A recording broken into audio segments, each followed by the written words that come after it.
years ago, and I really can't tell you how seriously this was considered, but at one point in the torturous production of Apocalypse Now, Francis Coppola approached Clint Eastwood to play the role that Martin Sheen wound up playing.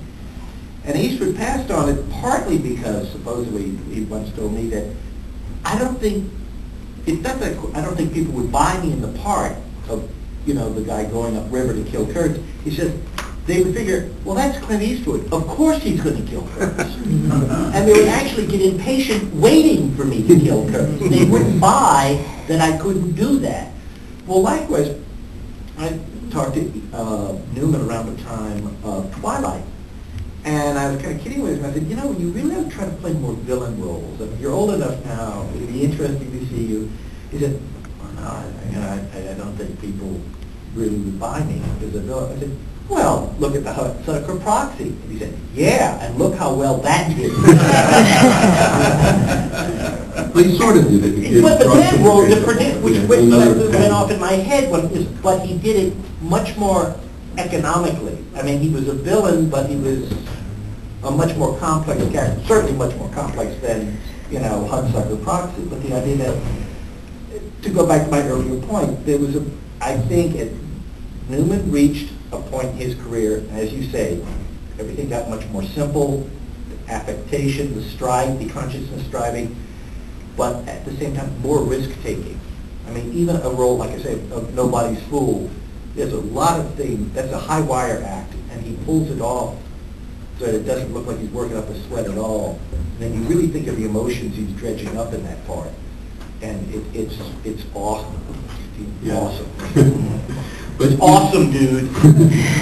No, that's I think when this actually happened here at the Denver Film Festival, and I can't remember exactly what the circumstances were. David Anson, who was the critic for Newsweek, was talking about Newman, and he was talking about HUD, and he was talking about how some people regarded HUD as a failure because Newman was supposed to be this cynical son of a bitch, this horrible character, and audiences loved the guy. And he had that kind of thing. It was hard for, you know, the movie Paul Newman. Oh, you can't hate Paul Newman. But I think he actually, if you look at, you know, HUD now, I think it holds up pretty well. Oh, yeah. For exactly the reason, though, that you're talking about this. Here's a guy in, what was it, 1962, 63 when HUD came out, really playing an anti-hero much more, not without worrying about being sympathetic than, say, Brando in The Wild One, or something, James Dean or something. The idea that, you know, HUD is an unreconstructed son of a bitch from the beginning of the movie to the end of the movie. If the audience falls in love with that character, that may say something about the audience more than it says about Paul Newman. The idea that we can be seduced by Hollywood glamour. It's sort of like Saturday Night Fever. I got a chance to watch that again recently, and it dawned on me, I don't think Saturday Night Fever is a movie that anyone would dare make today for several reasons, but one of which is, you know, the John Travolta character is openly racist. It's openly racist, and at one point in the movie, very nearly commits what we would call today date rape. But audiences at the time loved John Travolta in this role, even though he was playing a character with some pretty despicable qualities. Yeah. Well, you know, Newman had that kind of charm. You know, another interesting thing that changed in Newman's career was his voice. It actually somehow transformed. I mean, there was as a young actor, he had this kind of crackle in his voice that was really well suited to irony and to, you know, the wise ass remark and that sort of thing. As he got older, and I don't know where this came from, whether it was physical or conscious or how it happened, but his voice got sort of more reedy and the pitch of it lowered. And it was like a whole different kind of persona that came from that voice. And you can't imagine him doing the earlier voice in a role like The Verdict, like Slapshot, like you know, Nobody's Fool.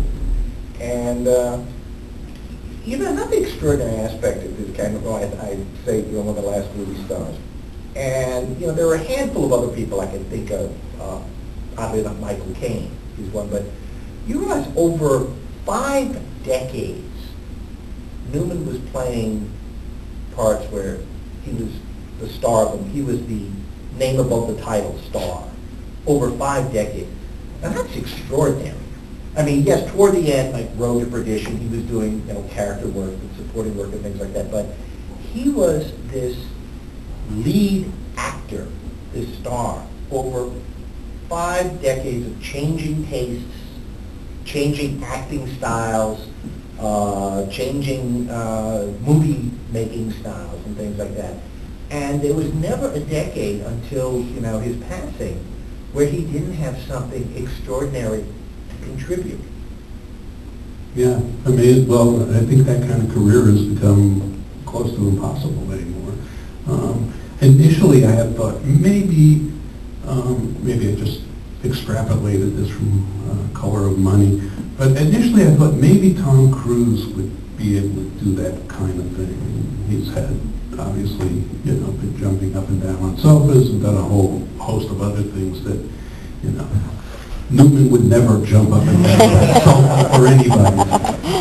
Well, the thing about Cruise, and very briefly, but Cruise's great strength to me is less as an actor than a reactor. And I don't think it's a coincidence that, you know, Paul Newman and Dustin Hoffman both got Oscars. You know, Newman for Color of Money, Dustin Hoffman for Rain Man, for acting opposite. You know, and the unfortunate thing was that Cruise is in many ways a much more generous actor and a much more self-effacing actor than he's often given credit for. And he was able to sort of like be the foil. And what's funny is if you watch Rain Man, his is the character that has the arc. You know, he's the one who grows, whereas, you know, Hoffman, great performance, but it's the same thing over and over again.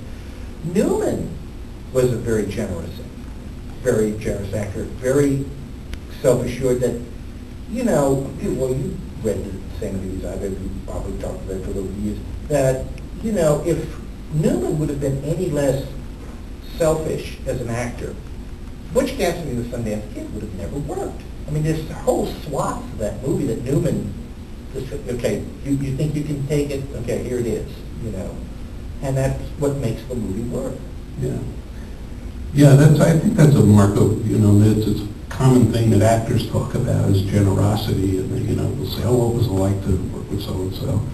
And generosity, which I think means the shorthand way of saying, yeah, he didn't have to be the center of attention every second, and I could actually get some screen time and have, like, be a presence in the movie, even though it was there. But he was, I think, I was thinking about this driving down here, which, you know, in the course of our movie-going lives, a lot of people have passed away, and, you know, you feel sad for almost all of them, really, but there were 3 deaths that really bothered me in a significant way. The first was Francois Truffaut, because I had become, I don't know, when I started getting serious about movies, I had seen a lot of Truffaut, and to me he was a sort of a god in movies. The second was Robert Mitchum, because I thought, how could Robert Mitchum cannot die? And the third is Paul Newman, who, it's just hard to imagine. Maybe it's exactly what you said, those 5 decades, and there's always something.